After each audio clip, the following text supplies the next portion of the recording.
എല്ലാവർക്കും നമസ്കാരം. ഈ ഓഗസ്റ്റ് മാസം 4-ാം തീയതി രാവിലെ ചെന്നൈയിലെ വീട്ടിൽ നിന്ന് തമിഴ്നാട് പ്രതിപക്ഷ നേതാവ് ശ്രീ ഉദയനിധി സ്റ്റാലിനെ പോലീസ് അറസ്റ്റ് ചെയ്യുന്നു. ഒരു മുൻ ഉപമുഖ്യമന്ത്രി, ഭരണകക്ഷിയായിരുന്ന DMKയുടെ മുതിർന്ന നേതാവ്, അങ്ങനെയുള്ള ഒരു വ്യക്തി അറസ്റ്റ് ചെയ്യപ്പെടുന്നത് ഒരു പൊതുയോഗത്തിൽ നടത്തിയ ദ്വയാർത്ഥമുള്ള ഒരു പരാമർശത്തിൻ്റെ പേരിലാണ്. ഈ സംഭവത്തിന് ഒരു ദിവസം മുൻപ് തഞ്ചാവൂരിൽ കാവേരി നദീജല തർക്ക വിഷയത്തിൽ പ്രതിഷേധിക്കാൻ കൂടിയ ആയിരക്കണക്കിന് ആളുകൾക്ക് മുന്നിൽ അദ്ദേഹം നടത്തിയ ഒരു പരാമർശം. മണിക്കൂറുകൾക്കകം അത് തമിഴ്നാട് രാഷ്ട്രീയത്തെ ഇളക്കിമറിച്ചു. നടി തൃഷ കൃഷ്ണനെ പരാമർശിച്ചുകൊണ്ടുള്ള ഈ വാക്കുകൾ മുഖ്യമന്ത്രി വിജയ്ക്കെതിരായിട്ടുള്ള നേരിട്ടുള്ള ആക്രമണമായിട്ട് മാറി. പിന്നീട് അതൊരു ക്രിമിനൽ കേസാകുന്നു. ഒടുവിൽ ഒരു അറസ്റ്റിലേക്കും നാടകീയമായിട്ടുള്ള കോടതി നടപടികളിലേക്കും അത് വളരുന്നു. സത്യത്തിൽ എന്താണ് യഥാർത്ഥത്തിൽ തഞ്ചാവൂരിൽ സംഭവിച്ചത്? എന്തുകൊണ്ടാണ് ഹൈക്കോടതി ഉത്തരവ് നിലനിൽക്കെ തന്നെ പോലീസ് അറസ്റ്റുമായി മുന്നോട്ട് പോയത്? ഈ സംഭവം ഉദയനിധി സ്റ്റാലിൻ്റെ വാക്കുകൾ കൈകാര്യം ചെയ്യുന്ന രീതിയെക്കുറിച്ച് എന്താണ് നമ്മളോട് ആവർത്തിച്ച് പറയുന്നത്? ഈ വീഡിയോയിൽ ഈ വിവാദത്തിൻ്റെ പൂർണ്ണ ചിത്രം പരിശോധിക്കാനുള്ള ശ്രമമാണ്. നോക്കാം. ഈ ഓഗസ്റ്റ് 3-ന് തഞ്ചാവൂരിൽ ഒരു കർഷക പ്രതിഷേധ റാലി നടക്കുന്നു. വിഷയം കാവേരി നദീജലം പങ്കുവയ്ക്കുന്നതുമായി ബന്ധപ്പെട്ടാണ്. തമിഴ്നാടിൻ്റെ കാർഷിക മേഖലയെ നേരിട്ട് ബാധിക്കുന്ന, വർഷങ്ങളായി തുടരുന്ന ഒരു സെൻസിറ്റീവ് വിഷയം. പ്രതിപക്ഷ നേതാവ് എന്ന നിലയിൽ ശ്രീ ഉദയനിധി സ്റ്റാലിൻ വേദിയിലെത്തുന്നു.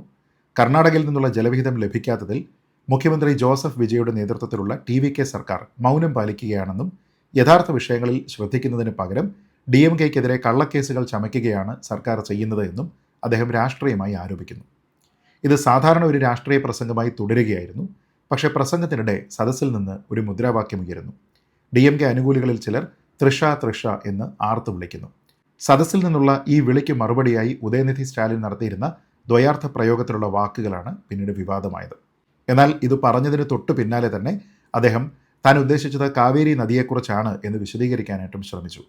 പക്ഷേ ആയിരക്കണക്കിന് പുരുഷന്മാർ നിറഞ്ഞ ഒരു പൊതുവേദിയിൽ ഒരു നടിയുടെ പേരുപയോഗിച്ചുകൊണ്ട് ഒരു ദ്വയാർത്ഥ പ്രയോഗം നടത്തിയത് ഇങ്ങനെയുള്ള ഒരു കേവല വിശദീകരണം കൊണ്ട് മറച്ചുവെക്കാൻ കഴിയുന്നതല്ല എന്ന് ഉദയനിധി സ്റ്റാലിൻ മനസ്സിലാക്കിയില്ല.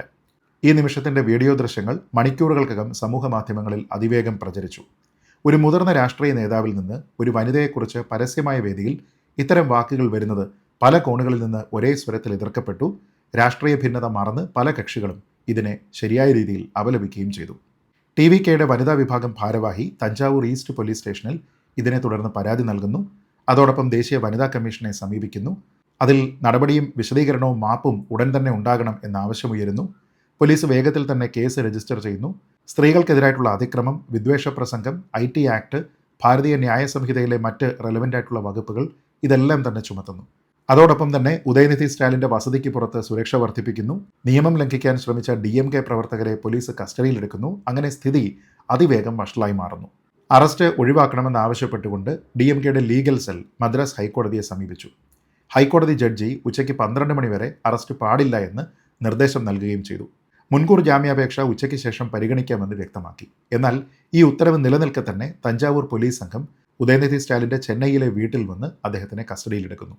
കോടതി ഉത്തരവിന് വിരുദ്ധമായി പോലീസ് നടപടിയെടുത്തുവെന്നത് പിന്നീട് അതിനേക്കാൾ വലിയ ചർച്ചയായി മാറി. തഞ്ചാവൂരിലേക്ക് അദ്ദേഹത്തിനെ കൊണ്ടുപോയി ചോദ്യം ചെയ്യുക എന്നുള്ളതായിരുന്നു പോലീസിൻ്റെ പദ്ധതി. എന്നാൽ അദ്ദേഹത്തെ ജുഡീഷ്യൽ കസ്റ്റഡിയിലേക്ക് അയക്കാനായിട്ട് ഉദ്ദേശമില്ല എന്നും ചോദ്യം ചെയ്ത ശേഷം സ്റ്റേഷൻ ജാമ്യത്തിൽ തന്നെ വിട്ടയക്കുമെന്നും സർക്കാർ അഭിഭാഷകൻ കോടതിയെ അറിയിക്കുന്നു. അത് ജഡ്ജ് രേഖപ്പെടുത്തുന്നു. അന്ന് തന്നെ വിട്ടയക്കണം എന്ന് നിർദ്ദേശിക്കുന്നു. അങ്ങനെ ചോദ്യം ചെയ്തതിനു ശേഷം ഉദയനിധി സ്റ്റാലിനെ വിട്ടയക്കുന്നു. പുറത്തിറങ്ങിയ ഉടനെ തന്നെ അദ്ദേഹം മാധ്യമങ്ങളോട് സംസാരിച്ചത് ഒരു ഭീകരവാദിയെ പോലെയാണ് തന്നോട് പെരുമാറിയത് എന്നാണ്. അറസ്റ്റ് ചെയ്യില്ല എന്ന് കോടതിയോട് പറഞ്ഞെങ്കിലും അതിന് വിരുദ്ധമായിട്ടാണ് പോലീസ് പ്രവർത്തിച്ചത് എന്നാണ് അദ്ദേഹത്തിൻ്റെ പ്രധാനപ്പെട്ട ആരോപണം. ഇതിനെ തുടർന്ന് DMK പ്രവർത്തകർ സംസ്ഥാനത്തിൻ്റെ വിവിധ ഭാഗങ്ങളിലാണ് പ്രതിഷേധിക്കുന്നത്. മുൻ മുഖ്യമന്ത്രി ശ്രീ O. പനീർശെൽവം അടക്കമുള്ള ആൾക്കാർ ഈ അറസ്റ്റിനെ കള്ളക്കേസ് എന്നാണ് വിശേഷിപ്പിക്കുന്നത്. കോൺഗ്രസിൻ്റെ MP ശ്രീ കാർത്തി ചിദംബരം ഇടപെട്ടുകൊണ്ട് ഈ പരാമർശവും അറസ്റ്റും രണ്ടും അനാവശ്യമായിരുന്നുവെന്ന് രണ്ട് സ്ഥലത്തും നിന്നുകൊണ്ട് അഭിപ്രായപ്പെട്ടു. ഇതിൽ ശ്രദ്ധിക്കേണ്ടുന്ന കാര്യം, ഇത് ഉദയനിധി സ്റ്റാലിനെ വിവാദത്തിലാക്കുന്ന ആദ്യത്തെ സംഭവമോ പരാമർശമോ അല്ല എന്നുള്ളതാണ്. നമുക്കറിയാം, 2023-ൽ സനാതന ധർമ്മത്തിനെക്കുറിച്ചുള്ള ഒരു പരാമർശം അദ്ദേഹം നടത്തുകയും അത് ഡെങ്കി, മലേറിയ പോലെയുള്ള ഒരു പകർച്ചവ്യാധിയാണ് എന്നും അത് രാജ്യത്തു നിന്ന് തന്നെ മൊത്തത്തിൽ തുടച്ചു നീക്കണം എന്നുമൊക്കെ അദ്ദേഹം പറഞ്ഞപ്പോൾ അദ്ദേഹത്തിനെതിരെ രാജ്യമെമ്പാടും കേസുകളുണ്ടായിരുന്നു. ചുരുക്കി പറഞ്ഞാൽ, പൊതുവേദികളിൽ വാക്കുകൾ കൈകാര്യം ചെയ്യുന്ന വിഷയത്തിൽ സൂക്ഷ്മത അദ്ദേഹത്തിന് കുറവാണ് എന്നുള്ള ഒരു വിമർശനം അദ്ദേഹം ഇപ്പോൾ അടിവരയിട്ട് ഉറപ്പിക്കുകയാണ്. എന്നാൽ ഇതിൽ മറ്റൊരു വശം കൂടി പരിശോധിക്കേണ്ടതുണ്ട്. അദ്ദേഹം പറഞ്ഞിരിക്കുന്നത് സ്ത്രീവിരുദ്ധമാണ്, അനാവശ്യമാണ് എന്ന കാര്യത്തിൽ ഒരു തർക്കവുമില്ല. പക്ഷേ ഇതിലെ മറ്റൊരു പ്രധാനപ്പെട്ട നിയമവശം, അറസ്റ്റ് പാടില്ല എന്ന ഹൈക്കോടതിയുടെ പ്രത്യേകമായിട്ടുള്ള ഡയറക്ഷൻ നിലനിൽക്കെ അദ്ദേഹത്തിനെ അറസ്റ്റ് ചെയ്തിരിക്കുന്നത് ശരിയായ നടപടിയാണോ എന്നുള്ളതാണ്. അത് TVKയുടെ അമിത രാഷ്ട്രീയ അധികാര പ്രയോഗമായിരുന്നില്ലേ എന്നുള്ള ഒരു ചോദ്യമുണ്ട്. അതെന്തായാലും അനാവശ്യമായിട്ടുള്ള വാക്കുകൾ പറയുക, വ്യക്തികളെയോ സംസ്കാരത്തിനെയോ മോശമായി ചിത്രീകരിക്കുക, സ്ത്രീകൾക്കെതിരെ ദ്വയാർത്ഥ പ്രയോഗം നടത്തുക തുടങ്ങിയ കാര്യങ്ങൾ ചെയ്യുന്നത് ഒരു പൊതുപ്രവർത്തകനും ഭൂഷണമല്ല. പ്രത്യേകിച്ച് സ്ത്രീകൾക്ക് വലിയ ബഹുമാനം നൽകുന്ന ഭാരതീയ സംസ്കാരത്തിൽ സ്ത്രീകൾക്കെതിരായിട്ടുള്ള അതിക്രമം അത് വാക്കാലാണെങ്കിലും പ്രവൃത്തിയിലാണ് എങ്കിലും തടയേണ്ടതാണ് എന്നുള്ള ഒരു പൊതുവികാരമുണ്ട് എന്ന് നമുക്കറിയാം. സ്ത്രീകൾക്ക് തങ്ങളുടെ സംസ്കാരത്തിൻ്റെ തന്നെ ഭാഗമായി വലിയ ബഹുമാനവും സ്ഥാനവും നൽകുന്ന തമിഴ്നാട്ടിലെ ആൾക്കാരോട് ഈ രീതിയിലത്തേക്കുള്ള പരാമർശം എന്തിനാണ് ഒരു തമിഴൻ കൂടിയായിട്ടുള്ള ഉദയനിധി സ്റ്റാലിൻ പറഞ്ഞത് എന്നെനിക്ക് മനസ്സിലാകുന്നില്ല. അത് പറയുമ്പോൾ തന്നെ നമ്മൾ ആവർത്തിച്ച് പറയേണ്ടുന്ന ഒരു കാര്യം, കോടതിയുടെ ഒരു ഡയറക്ഷൻ അവിടെ നിലനിൽക്കുന്നുണ്ട് എങ്കിൽ രാഷ്ട്രീയമായിട്ട് ഒരു കണക്ക് തീർക്കുന്നതിന് വേണ്ടി ഒരു അറസ്റ്റ് രേഖപ്പെടുത്തുന്നതും തെറ്റായിട്ടുള്ള നടപടിയാണ്. എന്തായാലും ഇനിയെങ്കിലും പൊതുവേദികളിൽ സംസാരിക്കുന്ന സമയത്ത് മര്യാദയ്ക്ക് സംസാരിക്കാനും തൻ്റെ നാക്കിനെ അടക്കി നിർത്തുന്നതിനും ഇവിടെയുള്ള സംസ്കാരത്തിനെയും മനുഷ്യരെയും പ്രത്യേകിച്ച് സ്ത്രീകളെയും മോശമായ പരാമർശത്തിലൂടെയോ ദ്വയാർത്ഥ പ്രയോഗത്തിലൂടെയോ അഭിസംബോധന ചെയ്യാൻ പാടില്ല എന്നുള്ള ഒരു കാര്യം ഇതിൽ നിന്നെങ്കിലും ഉദയനിധി സ്റ്റാലിൻ പഠിച്ചാൽ നന്നായിരുന്നു എന്ന് മാത്രം പറഞ്ഞുകൊണ്ട് ഈ വിഷയത്തിലെ നിയമ നടപടി അദ്ദേഹം പൂർണ്ണമായി അർഹിക്കുന്നുണ്ട്.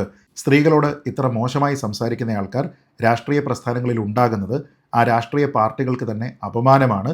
സത്യത്തിൽ ഇങ്ങനെയുള്ള നേതാക്കളുടെ മനസ്സിലെ ദുഷിച്ച ചിന്തയും അത് പ്രകടിപ്പിക്കാൻ അവർ സ്വീകരിക്കുന്ന വാക്കുകളുമാണ് ഡെങ്കി, മലേറിയ പോലെയുള്ള പകർച്ചവ്യാധികൾക്ക് സമം.